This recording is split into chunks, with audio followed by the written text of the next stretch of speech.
Hello, head constable Ramachandra ಮಾತಾಡೋದು. ನಾನು ತುಳಸಿ ಮಾತಾಡ್ತಾ ಇರೋದು. ಏನಮ್ಮ? ರೇಸ್ ಕೋರ್ಸ್ ಹತ್ರ ಇರೋ ವಿಡಿಯೋ ಶಾಪ್ಗೆ ಅರ್ಜೆಂಟ್ ಆಗಿ ನಿಮ್ಮನ್ನ ಬರೋಕೆ ಅಶೋಕಣ್ಣ ಹೇಳಿದ್ರು. ಏನೋ ಆಫೀಸ್ ಕೆಲಸ ಅಂತೆ. ಆಯ್ತು, ಈಗಲೇ ಬರ್ತೀನಿ. 19 3 ನಾನು ಸ್ವಲ್ಪ ಹೊರಗಡೆ ಹೊರಟು ಬರ್ತೀನಿ. ಸ್ಟೇಷನ್ ಕಡೆ ನಿಗಾ ಇರ್ಲಿ.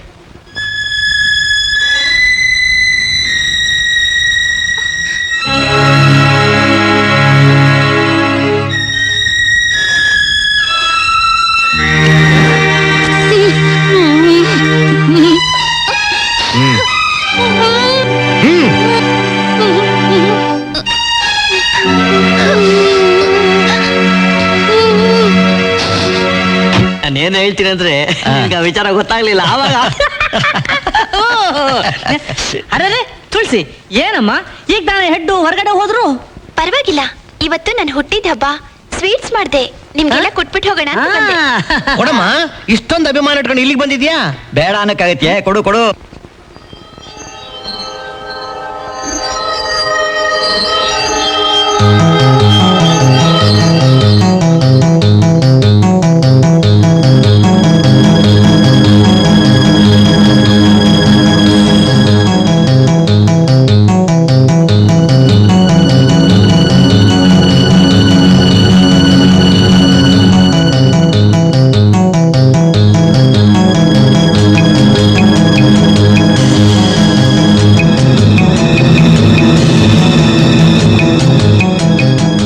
ಅಲ್ಲಿದೆ.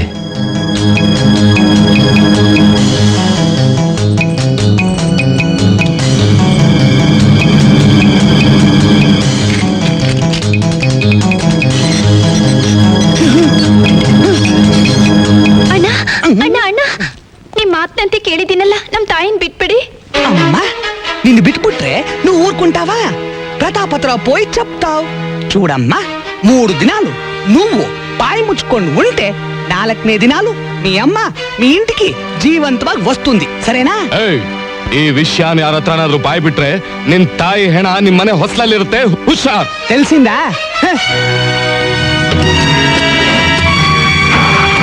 ನೋನೋ, ನಮ್ಮ ಡಿಪಾರ್ಟ್ಮೆಂಟ್ ತಲೆ ತಗ್ಗಿಸಬೇಕಾಗಿದೆ. ನನ್ನ 25 ವರ್ಷದ ಸರ್ವಿಸ್ ನಲ್ಲಿ ಇಂಥ ಅಜಾಗರೂಕತೆಯನ್ನು ನಾನು ಎಂದೂ ಅನುಭವಿಸಿರ್ಲಿಲ್ಲ. ಯಾರೋ ಒಬ್ಬ ಹುಡುಗಿ ಸ್ವೀಟ್ಸ್ ತಂದು ಕೊಟ್ಲು ಅಂತ 10 ಜನ ಪೀಸ್ಗಳು ಮುಟ್ಟಾಡ್ರಾಗಿ ತಿಂದು ಮತ್ತಿಂದ ಮೈ ಮರ್ತು ಬಿಟ್ರಲ್ಲ, ನಾಚಿಕಾಗಲ್ವಾ ನಿಮಗೆ? ನಿಮ್ ಬೇಜವಾಬ್ದಾರಿಯಿಂದ ಕೈದಿಗಳೆಲ್ಲ ತಪ್ಪಿಸ್ಕೊಂಡ್ಬಿಟ್ರಲ್ಲ, ಪ್ರಜೆಗಳಿಗೂ ಸರ್ಕಾರಕ್ಕೂ ಏನ್ರಿ ಉತ್ತರ ಕೊಡೋದು? Sorry sir. ಮಿಸ್ಟರ್ ರಾಮಚಂದ್ರಯ್ಯ, ಇವರೆಲ್ಲರಿಗಿಂತ ಹೆಚ್ಚಾಗಿ ಈ ಸ್ಟೇಷನ್ ಅಲ್ಲಿ ನಾನು ನಿಮ್ಮನ್ನೇ ನಂಬಿದ್ದು. ಆ ನಂಬಿಕೆಗೆ ದೊಡ್ಡ ಆಘಾತ ತಂದ್ಬಿಟ್ರಿ. ನಿಮ್ಮನ್ನ ಯಾರು ಸ್ಟೇಷನ್ ಬಿಟ್ಟು ಆಚೆ ಹೋಗು ಅಂತ ಹೇಳಿದ್ದು? ತಾವು ಬರೀ ಹೇಳಿದಿರಿ ಅಂತ ತುಳಸಿ ಫೋನ್ ಮಾಡಿದ್ರಿಂದ. ನಾನ್ಸೆನ್ಸ್. ನನಗೆ ಸಬು ಬೇಕಾಗಿಲ್ಲ. ಇಷ್ಟು ವರ್ಷ ನನ್ನ ಜೊತೆಲಿದ್ದೀರಿ. ಯಾವತ್ತಾದ್ರೂ ಯಾವ ಕಾರಣಕ್ಕಾದ್ರೂ ಬೇರೆ ಯಾರ ಮೂಲಕನಾದ್ರೂ ಫೋನ್ ಮಾಡಿಸಿದ್ದೀನಿ ನಾನು ನಿಮಗೆ? I am sorry sir, it's my mistake. Sorry ಅಂತ ಹೇಳ್ಬಿಟ್ರೆ ಆಗಿರೋ ಘೋರನ ಸರಿಪಡಿಸಕ್ಕಾಗುತ್ತೇನು? ತಿಳುವಳಿಕೆ ಇರೋ ನೀವು ಸ್ವಲ್ಪ ಬುದ್ಧಿ ಉಪಯೋಗಿಸಿ ಎಚ್ಚರ ವಹಿಸಿದ್ರೆ ಈ ಘೋರ ನಡೀತಿರ್ಲಿಲ್ಲ. ಇಡೀ ಸ್ಟೇಷನ್ನೇ ತಲೆ ತೆಗೆಸಿ ನಿಲ್ಲುವಂತ ಪರಿಸ್ಥಿತಿ ಬರ್ತಿರ್ಲಿಲ್ಲ. ವಯಸ್ಸಾಗ್ತಾ ಆಗ್ತಾ ನಿಮ್ಮ ಬುದ್ಧಿಗೂ ಮುದಿ ಬರ್ತಾ ಇದೆ ಅಂತ ಈಗ ಚೆನ್ನಾಗಿ ಅರ್ಥ ಆಯ್ತು. I am so sorry. Sir, ಯಾವುದೇ ಕಾರಣ ಇಲ್ಲದೆ ಈ ರೀತಿ ಹಿರಿಯರ ಮೇಲೆ ಅಪವಾದ ಹೊರಿಸೋದು ತಪ್ಪು ಸರ್. ಈ ತುಳಸಿ ತಾಯಿನ ರೌಡಿಗಳು ಗನ್ ಪಾಯಿಂಟ್ ನಲ್ಲಿ ಹೆದರಿಸಿ ಇವಳಿಂದ ಈ ರೀತಿ ನಾಟಕ ಆಡಿಸಿದ್ದಾರೆ. ತಾಯಿ ಪ್ರಾಣಕ್ಕೆ ಆಪತ್ತು ಬರುತ್ತಲ್ಲ ಅಂತ ಹೆದರ್ಕೊಂಡು ಇವಳಿ ಕೆಲಸ ಮಾಡಿದ್ದಾಳೆ. Head constable, yes sir, take to custody. Sir, ದಯವಿಟ್ಟು ನನ್ನ ಮಾತು ನೀವು ಹೇಳಿದ ಕೆಲಸ ಮಾಡ್ರಿ. ಸರ್, ವಯಸ್ಸಿಗೆ ಬಂದರು ಹುಡುಗಿನ ಈ ರೀತಿ ಅರೆಸ್ಟ್ ಮಾಡಿದ್ರೆ ಅವಳ ಭವಿಷ್ಯನ ಹಾಳಾಗೋಗುತ್ತೆ ಸರ್. ದಯವಿಟ್ಟು ದುಡುಕ್ಬಿಡಿ, ನನ್ನ ಮಾತು ಕೇಳಿ. ನೀವು ಹೇಳ್ತಿರೋ ಆ ಭವಿಷ್ಯದ ಬಗ್ಗೆ ಈ ಹುಡುಗಿ ಕೊಂಚನಾರು ಯೋಚನೆ ಮಾಡಿದ್ರೆ ನಾವೆಲ್ಲ ಈ ರೀತಿ ತಲೆ ತೆಗೆಸಿ ನಿಲ್ಲುವಂತ ಪರಿಸ್ಥಿತಿಯೇ ಬರ್ತಿರಲ್ಲ mister Pratap. It is too late. ತುಳಸಿನ ಅರೆಸ್ಟ್ ಮಾಡಕ್ ನಾನು ನಿಮ್ಮನ್ನು ಬಿಡೋದಿಲ್ಲ. ಕರುಣೆ ಕನಿಕರಕ್ಕೂ ಕಾಕಿ ಯೂನಿಫಾರ್ಮ್ಗೂ ಎಣ್ಣೆ ಸೀಗೆಕಾಯಿ ಸಂಬಂಧ ಅಂತ ನನಗೆ ಗೊತ್ತು. ನಿಮ್ಮ ಹತ್ರ ವಾದ ಮಾಡಿ ಏನೂ ಪ್ರಯೋಜನ ಇಲ್ಲ. ಕಮಿಷನರ್ ಸರ್, ಈಕೆ ಅಪರಾಧಿ ಅಂತ ತೀರ್ಮಾನ ಆಗೋವರೆಗೂ ನಾನೀಕೆ ಜಾಮೀನು ಕೊಡ್ತೀನಿ. ಎಷ್ಟು ದುಡ್ಡು ಕಟ್ಬೇಕು ಹೇಳಿ? ನಿನ್ನ ಒಬ್ಬನ ಜಾಮೀನು ಸಾಕಾಗಲ್ಲ. ಗ್ಯಾರಂಟಿಗೆ ನಾ ಮನೆ ಬರ್ಕೊಡ್ತೀನಿ. ಅಪ್ಪ, ಕಾಕಿ ಬಟ್ಟೆ ಹಾಕಿರೋರಿಗೆ ತಂದೆ ಮಗ ಅನ್ನೋ ಅನುಬಂಧ ಇರೋಲ್ಲ, ಕೂಡುದು ಅಂತ ನನ್ನ ಮಗನಿಗೆ 1000 ಸತಿ ಹೇಳಿದ್ದೀನಿ ಇನ್ಸ್ಪೆಕ್ಟರ್. ಕರುಳು ಕೂಗುತ್ತಾ ಇದ್ರು ನಿಮ್ಮ 3 ಜನರ ಕರ್ತವ್ಯ ಶ್ರದ್ಧೆ ನೋಡಿ ನಾನು ಮೂಕು ಪ್ರೇಕ್ಷಕನಾಗಿದ್ದೀನಿ mister Ashok. All right mister Pratap, Ramachandraiah, yes sir, you sign this paper.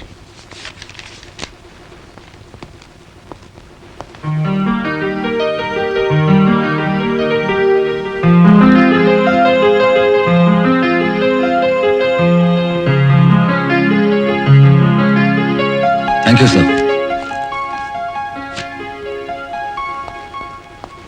Mister Ashok, yes sir. Lockup ನಿಂದ ತಪ್ಪಿಸ್ಕೊಂಡೋಗಿರೋ ಕೈದಿಗಳನ್ನ ಪತ್ತೆ ಮಾಡೋದಕ್ಕೆ ಏನ್ ಆಕ್ಷನ್ ತಗೋತೀರಾ? ಈ ಪ್ರಮಾದಕ್ಕೆ ಕಾರಣರಾಗಿರೋ ಹೆಡ್ ಕಾನ್ಸ್ಟೇಬಲ್ ರಾಮಚಂದ್ರನ್ ಅವರಿಗೆ ಈ ಕೂಡಲೇ ಸಸ್ಪೆನ್ಷನ್ ಆರ್ಡರ್ ಇಶ್ಯೂ ಮಾಡಿ ಸರ್. ಅಣ್ಣ ಈ ಸುಮ್ನಿರು. ಅಪ್ಪ ಯಾಕಪ್ಪ ಸುಮ್ನಿರ್ಲಿ? ಹೇಗಪ್ಪ ಸುಮ್ನಿರ್ಲಿ? ನಿಮ್ಮ 25 ವರ್ಷದ ಸರ್ವಿಸ್ ನಲ್ಲಿ ಯಾವತ್ತೂ ಸಸ್ಪೆಂಡ್ ಆದವರಲ್ಲ. ಇವತ್ತೊಬ್ಬ ಇನ್ಸ್ಪೆಕ್ಟರ್ ವರ್ತನೆಯಿಂದ ನಿಮ್ಮ ಸರ್ವಿಸ್ಗೆ ಮಸಿ ಬಳಿತಾ ಇದ್ದಾರೆ. ಇದು ನಾನು ಒಪ್ಪೋದಿಲ್ಲ. ನಿನ್ನ ಒಪ್ಪು ನೆಪ್ಪು ನನಗೆ ಬೇಕಾಗಿಲ್ಲ ಸರ್. ಇನ್ನು 24 ಗಂಟೆ ಒಳಗೆ ಆ ಜೋಸೆಫ್ನ ಹಿಡ್ಕೊಂಡ್ಬಂದು ನಿಮ್ಮ ವಶಕ್ಕೆ ಒಪ್ಪಿಸ್ತೀನಿ. ಇನ್ಸ್ಪೆಕ್ಟರ್ ಅಶೋಕ್, ನಿಮಗಿಂತ ಮುಂಚೆನೆ ಆ ಜೋಸೆಫ್ನ ಹಿಡಿದು ನಿಮಗೆ ತಂದೊಪ್ಸಿ ನಮ್ಮ ತಂದೆ ಸಸ್ಪೆನ್ಷನ್ ಆರ್ಡರ್ನ ಕ್ಯಾನ್ಸಲ್ ಮಾಡಿಸ್ತೀನಿ. It is my challenge. Sir, ಅವನ ಅಷ್ಟ ಆವೇಶದಲ್ಲಿ ಹೋದ್ರೂ ಹೇಳದಂತೆ ಸಾಧಿಸೋ ಆ ಮಗ ತಂದೇನು ಸೆಂಟಿಮೆಂಟಿ ಸಿಕ್ಕೊಳ್ದೆ ನನ್ನ ಮೇಲೆ ಡಿಸಿಪ್ಲಿನರಿ ಆಕ್ಷನ್ ತಗೊಳ್ಳೋ ಈ ಮಗ. Sir, I am really proud of my sons. ನಾನು ಅಷ್ಟೇ ಸರ್. ಆ ಜೋಸೆಫ್ ಎಲ್ಲೇ ಇದ್ರೂ ಪತ್ತೆ ಮಾಡಿ ಆಮೇಲೆ ಸ್ಟೇಷನ್ ಮೆಟ್ಲು ಹತ್ತೋದು.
ಈ ಮುದುಕಿ ಎಲ್ಲ ಅವಳೆ, ಈ ಜೋಸೆಫ್ ಎಲ್ಲಿ ಮರೆಯಾಗವನೆ ಅಂತ ಪತ್ತೆ ಮಾಡಕ್ಕೆ ಅಪ್ಪ ಮಕ್ಕಳು 3 ಜನ ಹುಚ್ಚಿನ ಈ ತರ ಬೀದಿ ಬೀದಿ ಅಲಿತಾವ್ರೆ.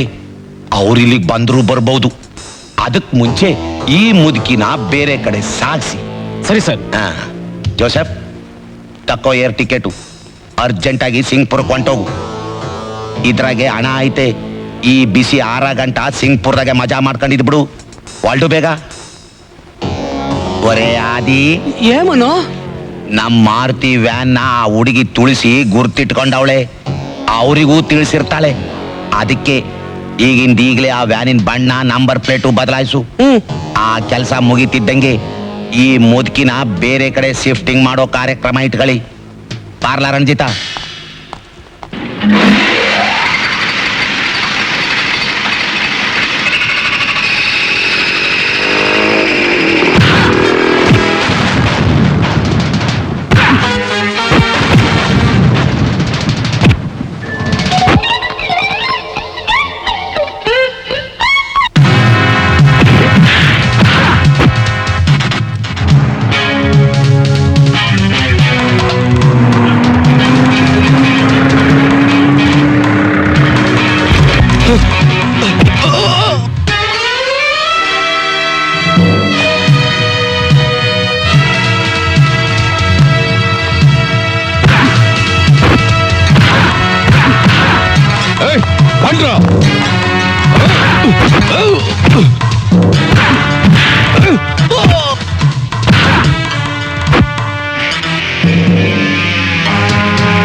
ಅನ್ಪೂರ್ಣ, ನೀವ ಏನ್ರಿ?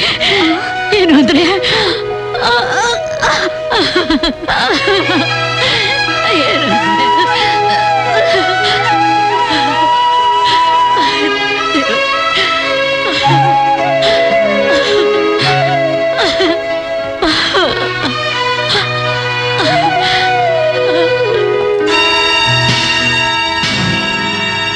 ಅನ್ಪೂರ್ಣ, ಇವನ್ ಯಾರು ಗೊತ್ತಾಯ್ತಾ?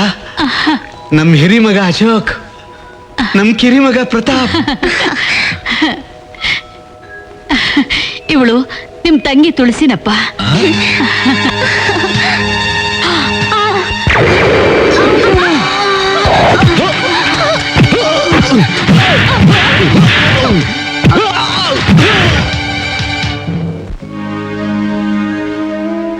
ಈ 15 ವರ್ಷಗಳಿಂದ ನಿಮ್ ಕಣ್ಣೆದುರಿಗೆ ನಾನು ಇಲ್ದೆ ಹೋದ್ರು ನಾನು ನಿಮ್ಮನ್ನು ನೋಡ್ತಾನೇ ಇದ್ದೆ. ನೀವು ಯಾವ ಊರಿಗೆ ಹೋದ್ರು ನಾನು ಅದೇ ಊರಿಗೆ ನಿಮ್ಮ ನೆರಳಂತೆ ಹಿಂಬಾಲಿಸಿ ಬರ್ತಾ ಇದ್ದೆ. ನನ್ನ ಶರೀರದಲ್ಲಿ ಉಳಿದಿರೋ ಉಸಿರಿನ ಹಾಗೆ ಎಂದಾದ್ರೂ ಒಂದು ದಿನ ನಿಮ್ಮೆಲ್ಲರನ್ನು ಭೇಟಿ ಮಾಡೇ ಮಾಡ್ತೀನಿ ಅನ್ನೋ ಬಲವಾದ ಆಸೆಯಿಂದ ಇನ್ನೂ ಬದುಕಿದ್ದೀನಿ ಅಂದ್ರೆ. ಯಾಕಮ್ಮ ಇಂಥ ಅಜ್ಞಾತವಾಸ?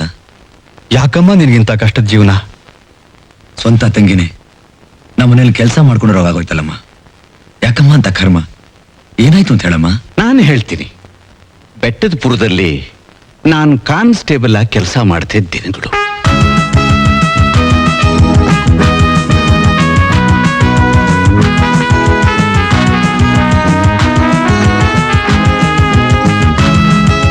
ಸಂಗೀತದ ಸರಿಗಮದಂತೆ ನಾನು ನಿಮ್ಮ ತಾಯಿ ಚಿಕ್ಕ ಮಕ್ಕಳಾದ ನಿಮ್ಮ ಜೊತೆ ಸಂತೋಷದಿಂದ ಹಾಡ್ತಾ ಆಡ್ತಾ ಸುಖ ಜೀವನ ಮಾಡ್ತಾ ಇದ್ದ ದಿನಗಳು. ನಿಮ್ಮಿಬ್ಬರ ಹೆರಿಗೆಗೋಸ್ಕರ ಮಾರವಾಡಿ ಹತ್ರ ಮಾಡಿದ 10,000 ರೂಪಾಯಿ ಸಾಲದ ಹೊರೆ ಬಡ್ಡಿ ಚಕ್ರ ಬಡ್ಡಿ ಸಮೇತ 25,000 ರೂಪಾಯಿ ಆಗಿತ್ತು. ಲಂಚದ ಎಂಜಲು ಕಾಸಿಗೆ ಆಸೆ ಪಡೆದ ನಾನು, ಕೇವಲ ನೀತಿ ನಿಷ್ಠೆಯಿಂದ ಕೆಲಸ ಮಾಡ್ತಿದ್ದ ನಾನು ಆ ಮಾರವಾಡಿಗೆ ಅಷ್ಟೊಂದು ಹಣ ಕೊಡಕ್ಕಾಗದೆ ಏನ್ ಮಾಡೋದಕ್ಕೂ ದಿಕ್ಕು ತೋರಿಸ್ತಾ ಇದ್ದೆ. ಒಂದ್ ಕಡೆ ಒಂದು ವಾರದಲ್ಲಿ ಟ್ರಾನ್ಸ್ಫರ್ ಆಗಿ ಬೇರೆ ಊರಿಗೆ ಹೋಗ್ಬೇಕು, ಇನ್ನೊಂದು ಕಡೆ ಊರು ಬಿಡೋದ್ರೊಳಗೆ ಸಾಲ ತೀರಿಸ್ಬೇಕು. ಈ ಯೋಚನೆಯಿಂದ ಹಗಲು ರಾತ್ರಿ ನಿಮ್ ತಂದೆ ಪಡ್ತಿರೋ ಕಷ್ಟ ನೋಡ್ಲಾರ್ದೆ ದೇವ್ರನ್ನಾದ್ರೂ ಬೇಡ್ಕೊಳ್ಳೋಣ ಅಂತ ದೇವಸ್ಥಾನಕ್ಕೆ ಹೋದೆ. ದಿಕ್ಕಿಲ್ದವ್ರಿಗೆ ಆ ದೇವರೇ ದಿಕ್ಕು ಅಂತಾರೆ. ನಮ್ ಸಂಕಟ ಹೇಗೆ ಹೇಳ್ಕೋಬೇಕು ಗೊತ್ತಾಗದೆ ನಮ್ ಕಷ್ಟನ ನಿವಾರಿಸು ಸ್ವಾಮಿ ಅಂತ ಮೊರೆ ಹೋಗಿ ಅಲ್ಲಿಂದ ಹಿಂತಿರುಗಿದೆ. ದೇವಸ್ಥಾನದಿಂದ ಹೊರಗೆ ಬರ್ತಿದ್ದ ಹಾಗೆ 4 ಜನ ಗೂಂಡಾಗಳು ಬಂದು ಒಬ್ಬ ಸಾಹುಕಾರನ ಹಿಡ್ಕೊಂಡು ಚುಚ್ಚಿ ಸಾಯಿಸಿದ್ರು. ಅದನ್ನ ನೋಡಿ ಹೆದರ್ಕೊಂಡು ನಾನು ಓಡೋಕ್ ಪ್ರಯತ್ನ ಪಟ್ಟೆ. ಅಷ್ಟರಲ್ಲಿ ಆ ಗೂಂಡಾಗಳು ನನ್ನ ಹಿಡ್ಕೊಂಡ್ರು. ಆ ಕೊಲೆನ ನಿಮ್ಮಮ್ಮ ನೋಡಿದ್ರಿಂದ ಆ ರೌಡಿಗಳು ಅವಳನ್ನ ಕಾರ್ನಲ್ಲಿ ಎಳ್ಕೊಂಡು ಹೋದ್ರು ಅಂತ ದೇವಸ್ಥಾನದ ಜನ ಹೇಳಿದ್ರು. ಆ ಸಮಾಚಾರ ಕೇಳಿ ಶಾಕ್ ಆಗಿ ನಿಮ್ ತಾಯಿಗೋಸ್ಕರ ಹಗಲು ರಾತ್ರಿ ಹುಚ್ಚುಚ್ಚಾಗಿ ಊರಿಲ್ಲ ಅಲ್ದೆ ಏನು ಪ್ರಯೋಜನ ಆಗ್ಲಿಲ್ಲ. ಕೊನೆಗೆ 1 ವಾರದ ಮೇಲೆ ಗುರ್ತು ಸಿಕ್ಕದ ಶವ ಒಂದು ನೀರಿನಲ್ಲಿ ಸಿಕ್ಕಿದೆ ಅಂತ SP ಹೇಳಿದಾಗ, ಸತ್ಯ ಅದು ನನ್ನ ಹೇಳ್ತಿದ್ದಲ್ದೆ ಹೋದ್ರೆ ಸಾಕಪ್ಪ ಅಂತ ಹೋಗಿ ನೋಡ್ತೀನಿ. ಅವತ್ತು ನಿಮ್ಮಮ್ಮ ಹುಟ್ಟಿದ ಸೀರೆ ಶವದ ಮೇಲಿದೆ. ಅದು ನೋಡಿದ ತಕ್ಷಣ ನನ್ನ ಹೃದಯ ಒಡೆದೋಯ್ತು. ಬಿಕ್ಕಿ ಬಿಕ್ಕಿ ಅತ್ತೆ. ಆಮೇಲೆ ಏನ್ ಮಾಡ್ಲಿ? ಆ ಶವಕ್ಕೆ ಸಂಸ್ಕಾರ ಮಾಡ್ದೆ, ತಿಥಿನೂ ಮಾಡಿ ಮುಗಿಸ್ದೆ.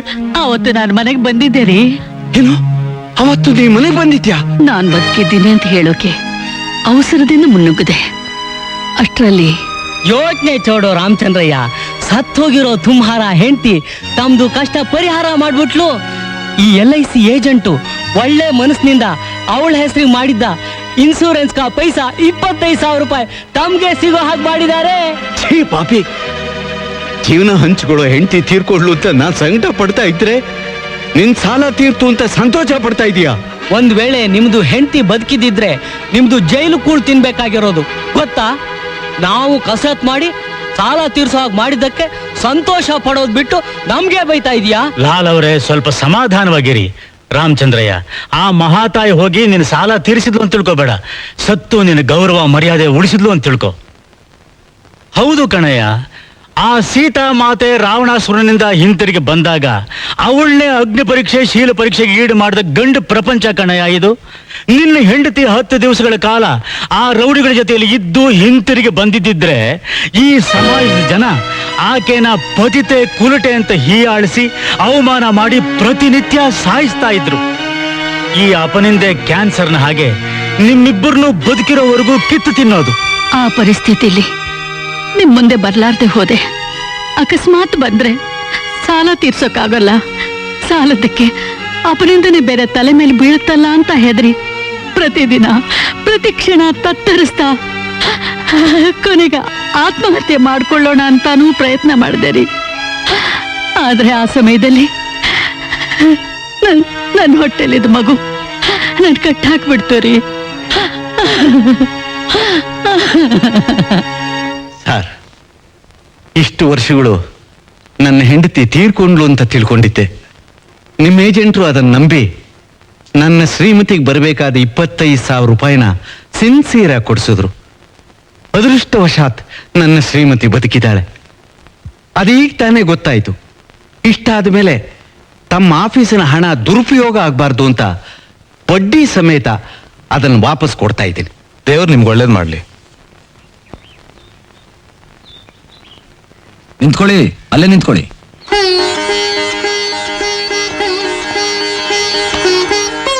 ಆದಿ ಕಣ್ಣು, ಬೀದಿ ಕಣ್ಣು, ನಾಯಿ ಕಣ್ಣು, ನರಿ ಕಣ್ಣು, ಯಾವ ಕಣ್ಣು ಬಿದ್ರು ಸಿಡ್ದು ಹೋಗ್ಲಿ. ನೀವು ಒಳಗಡೆ ನಡೀರಿ, ನಾನು ದೃಷ್ಟಿಕ ಹೊಡೆದೋಡ್ ಬರ್ತೀನಿ.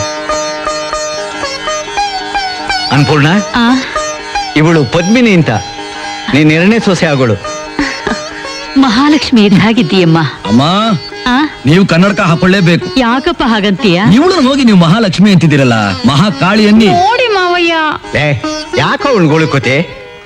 ಏನ್ ಗುರು, ನಾನ್ ಮಹಾಕಾಳಿನ ನನ್ ಕುತ್ತಿಗೆ 3 ಗಂಟೆ ಹಾಕು, ಆಮೇಲೆ ವಿಚಾರಿಸ್ಕೋತೀನಿ. 3 ಗಂಟೆ ಹಾಕದ್ಮೇಲೆ ನೀನೇನ್ ವಿಚಾರಿಸ್ಕೊಳೋದು? ನಾನೇನ್ ವಿಚಾರಿಸ್ಕೋತೀನಿ. ಏನನ್ನದು ಗುಸು? ಏನಿಲ್ಲ, ದೊಡ್ಡವ್ರು ನಮಸ್ಕಾರ ಮಾಡು ಅಂತ ಹೇಳ್ದೆ. ಹೋಗಿ ನಮಸ್ಕಾರ ಮಾಡು. ಶೀಘ್ರಮೇವ ಕಲ್ಯಾಣ ಪ್ರಾಪ್ತಿರಸ್ತು. ಅಂತೂ ಮಸ್ಕಾ ಹೊಡೆದ ಆಶೀರ್ವಾದ ಗಿಟ್ಸ್ಬಿಟ್ಯಾ? ಯಾಕಪ್ಪ ಹೊಟ್ಟೆ ಉರಿನ? ನಾನು ಯಾಕಪ್ಪ ಹೊಟ್ಟೆ ಹೊರ್ಕೊಳ್ಳಿ? ನಂದಾದ್ಮೇಲೆ ನಿಂದು ಮರಿ, ಸ್ವಲ್ಪ ತಡ್ಕೋ. ನನಗೇನ್ ತಡ್ಕೊಳಕ್ ಆಗಲ್ಲಪ್ಪ ನನ್ನ ಮಗಳ ಕಾಟ. ಅದಕ್ಕೆ ನಿಶ್ಚಿತಾರ್ಥ ಯಾವತ್ ನಿರ್ಧಾರ ಮಾಡ್ಬೇಕು ಅನ್ನೋದಕ್ಕೋಸ್ಕರ ಪುರೋಹಿತನ ಜೊತೆಲೆ ಕರ್ಕೊಂಡು ಬಂದ್ಬಿಟ್ಟೆ. ಅನ್ಪೂರ್ಣ, ರಘುರಾಮಯ್ಯನವರು ಆಗಿನ SP ಸಾಹೇಬ್ರು, ಈಗ ನಮ್ ಕಮಿಷನರು. ನಮಸ್ಕಾರ. ಅವರ ಮಗಳು ಲಾವಣ್ಯ ನಿನ್ ಹಿರಿ ಸೊಸೆ ಆಗೋಳು. ದೇವ್ರು ಚೆನ್ನಾಗಿಟ್ಟಿಲ್ಲಮ್ಮ. ತಪ್ಪು ರಾಮಚಂದ್ರಯ್ಯ, ನಾನು ಹೆಣ್ಣನ್ ತಂದೆ, ನೀವು ವರ್ಣ ಕಡೆಯವರು. ನೀವು ಮೊದಲು ಕೂತ್ಕೊಳ್ಬೇಕು. ಸಾರ್, ಕೂತ್ಕೊಳ್ಳಯ್ಯ. ಎಲ್ಲ ನೀವೇ ಉಪಚಾರ ಮಾಡ್ಕೊಂಡ್ಬಿಟ್ರೆ ಆಯ್ತಾ? ನಾನು ಒಬ್ಬ ಹೆಣ್ಣಿನ ಅಣ್ಣ ಇದ್ದೀನಲ್ಲ. ಅನ್ಪೂರ್ಣ, ಪದ್ಮಿನಿ ಅಣ್ಣ. ನಮಸ್ಕಾರ. ಚೆನ್ನಾಗಿರಪ್ಪ. ಇವತ್ತು ನನ್ನ ಜೀವನದಲ್ಲಿ ಎಂಥ ಭಾಗ್ಯದ ದಿನ. ಹೌದು ಅನ್ಪೂರ್ಣ, ದೇವ್ರ ಕಣ್ಬಿಟ್ಟು ನೋಡ್ದ ನಮ್ ಕಷ್ಟಗಳೆಲ್ಲ ಪರಿಹಾರ ಆಗ್ಬಿಡ್ತು. ಆದಷ್ಟು ಬೇಗ ಒಂದ್ ಲಗ್ನ ಕಟ್ಬಿಡ್ತೀನಿ. ಜೋಡಿ ಮದುವೆ ಜೋರಾಗೆ ನಡೆದು ಬಿಡ್ಲಿ. ಶುಭಸ್ಯ ಶೀಘ್ರಂ. Sir, Telegram.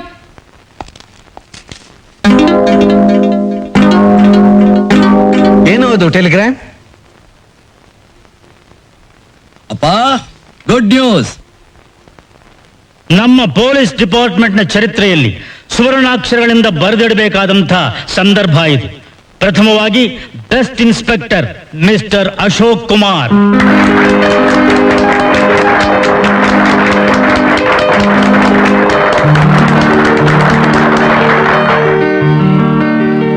ಈ ಅವಾರ್ಡ್ ಅನ್ನ ಪೊಲೀಸ್ ಡಿಪಾರ್ಟ್ಮೆಂಟ್ ಪರವಾಗಿ ಕಮಿಷನರ್ ಆದ ನಾನು ಕೊಡಬೇಕು. ಆದರೆ ಇಂಥ ಪ್ರಾಮಾಣಿಕ ಅಧಿಕಾರಿನ ಮಗನಾಗಿ ಪಡೆದಂಥ ಹೆಡ್ ಕಾನ್ಸ್ಟೇಬಲ್ ರಾಮಚಂದ್ರಯ್ಯನವರೇ ಇದಕ್ಕೆ ತಕ್ಕವರು ಅಂತ ನಾನು ನಿರ್ಧಾರ ಮಾಡಿದ್ದೀನಿ. ದಯವಿಟ್ಟು ರಾಮಚಂದ್ರಯ್ಯನವರು ವೇದಿಕೆ ಮೇಲೆ ಬಂದು ಪ್ರಶಸ್ತಿ ಕೊಡಬೇಕು.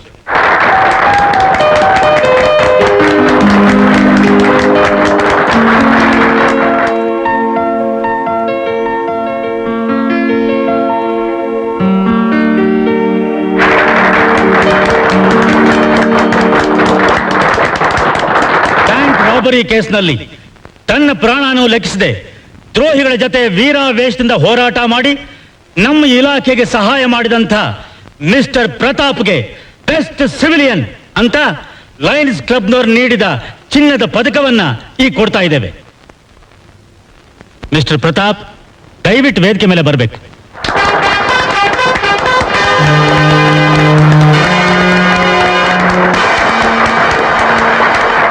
ಹಿರಿಯರೇ, ಸ್ನೇಹಿತರೆ, ನಿಮ್ಮೆಲ್ಲರ ಹರಕೆಯಿಂದ ಸಿಕ್ಕಿರೋ ಈ ಪ್ರಶಸ್ತಿಯನ್ನ ನನ್ನ ತಾಯಿಯವರ ಕೈಯಿಂದ ನಾನು ಸ್ವೀಕರಿಸೋಕೆ ಇಷ್ಟಪಡ್ತೀನಿ.